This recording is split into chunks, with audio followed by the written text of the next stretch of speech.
Chapter 6 focuses on assault, robbery, rape, and other crimes against the person. The first crime that we will consider is the crime of robbery. Robbery is a crime against the person and not just merely a property crime, because as we'll see, it's a special type of theft that requires some kind of use of force or threat of force against a person. So it's not just merely walking by their laptop that's sitting on the table while the person has gone to the restroom and taking their laptop. That would not be a robbery, even though when we'd come back from the restroom, see that our laptop is gone, we might say, I've been robbed. But technically speaking, you haven't been robbed. There's been a theft committed against you. It's larceny, perhaps, but it's not robbery because there was no immediate threat against you or use of force against you. So robbery, as we'll see in just a second, requires those additional elements. So it's a more serious type of theft because it involves that interpersonal use of force or threat of force to gain the property, to steal the property. So let's take a look at how the Model Penal Code defines robbery. Under the Model Penal Code, there are 3 different ways that you can be guilty of a robbery. So the 3 different ways are if you are in the course of committing a theft, so you're trying to commit a theft or you're trying to get away after you've committed a theft, then you are guilty of robbery if you inflict serious bodily injury upon another person. So that's part A. So it's not just any injury, so it's not just a slight scratch or a bruise or something like that, but you inflict serious bodily injury. So you've broken their arm, you've cut them, you've done anything that would be in that kind of category. You can also be guilty of a robbery if you merely threaten another with or purposely put them in fear of immediate serious bodily injury. So the threat has to be an immediate threat. It's not, if you don't pay me the money next week, I'll break your kneecaps. That would be extortion. That's a different type of crime, and we'll talk about that in just another chapter, actually. But this is where you are threatening the person with immediate serious bodily injury, or even if you're not threatening by words, your actions purposely put them in fear of immediate serious bodily injury. So you don't say anything, but you put a knife to their neck and you take their property. The third way that you can be guilty of robbery is if you commit or threaten immediately to commit any felony of the first or second degree.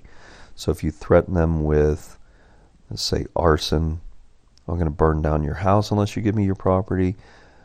You threaten them with rape. You threaten them with any kind of felony of the first or second degree in order to get their property.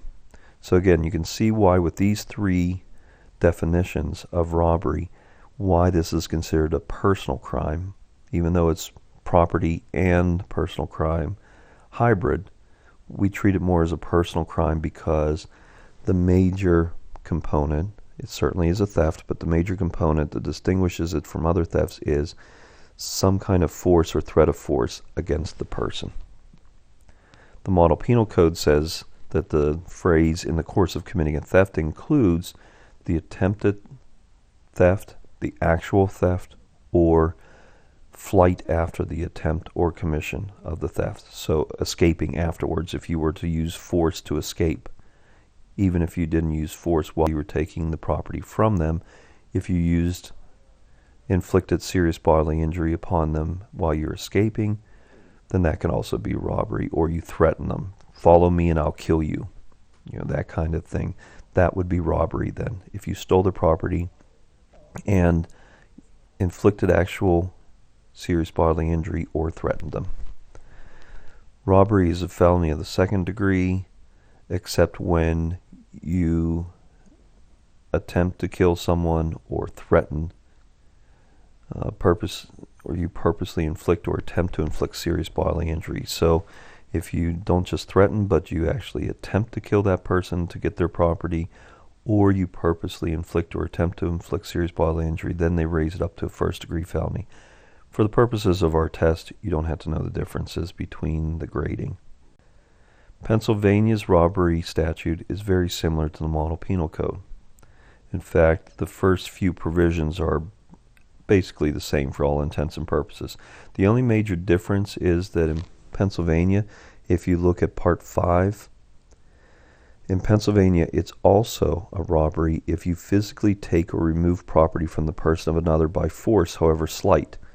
So the first few provisions all deal with inflicting serious bodily injury or threatening serious bodily injury or committing a felony of the second or third degree while trying to bring about the theft. So those are all the same as the Model Penal Code. But the fifth one says in Pennsylvania, we have a little broader robbery statute. If you use force to get the property off the person, so you're not injuring the person, you're not threatening to injure, but let's say it's the little old lady with the purse and she refuses to give it up, so you have to rip the purse off of her.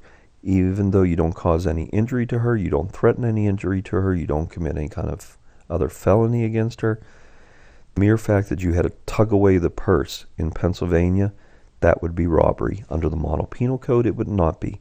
So Pennsylvania has the major difference of, even if the force is only slight to get the property away from the person, that is robbery.